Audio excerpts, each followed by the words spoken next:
పరివర్తన కార్యక్రమం ఇది ఒక అవగాహన. అలాగే పాత రోజుల్లో తెలుసో తెలియకుండా చేసినటువంటి నేరాల్లో ఇరుక్కున్నటువంటి వాళ్ళు, చేసినటువంటి వాళ్ళు కేసులు ఎదుర్కొని జైలుకు వెళ్ళి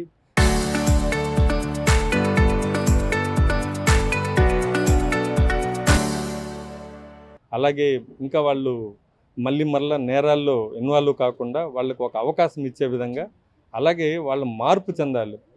వీళ్ళు ఇలాగే క్రిమినల్స్గా ఈ సొసైటీలో ఉండిపోతే మిగిలిన వాళ్ళకి కూడా భయంగా ఉంటుంది.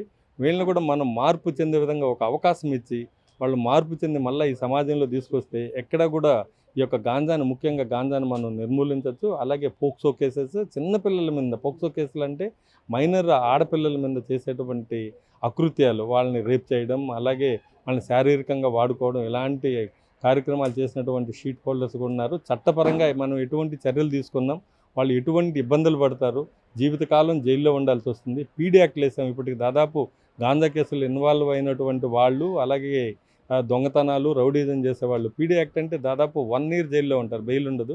అటువంటి కేసుల్లో దాదాపు ఒక 15 మందిని లోపల పంపించాం. వాళ్ళు జైల్లో ఉన్నారు, జైల్లో ఉన్నారు. ఇంకా ఒక 25 మంది దాకా ఉన్నారు, వాళ్ళని కూడా పంపే కార్యక్రమం ఉంది.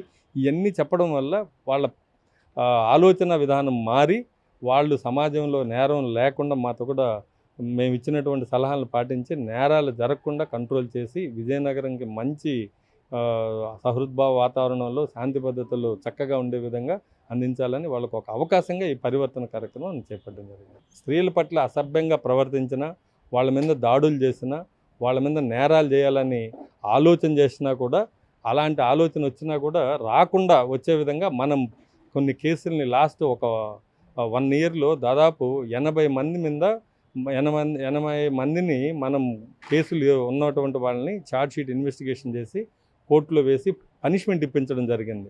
దాంట్లో దాదాపు ఒక 25 మందికి జీవితకాల శిక్షలు వచ్చాయి. అంటే వాళ్ళు చేసిన నేరానికి, చిన్నపిల్లల మీద, స్త్రీల పట్ల వాళ్ళు చేసిన నేరాలకి జీవితకాలం జైల్లో ఉంటారు. అలాగే 10 సంవత్సరాలు, 14 సంవత్సరాలు, 20 సంవత్సరాలు జైలు శిక్ష పడినటువంటి వాళ్ళు 80 మంది ఉన్నారు మన జిల్లాలో రీసెంట్గా. ఇవన్నీ కూడా తెలియజేసాం. అందరూ కూడా తెలియజేస్తే స్త్రీల పట్ల గౌరవంగా, అలాగే వాళ్ళతో గొడవలకు వెళ్ళడము, లేదంటే వాళ్ళని కొట్టడము, తిట్టడము, ఇలాంటి సెక్సువల్ అఫెన్సెస్లో ఇన్వాల్వ్ కాకుండా ఉండాలని వీళ్ళకి ఒక అవగాహన, అది తెలుసుకున్న తర్వాత పరివర్తన చెందుతారని ఈ కార్యక్రమం పెట్టండి.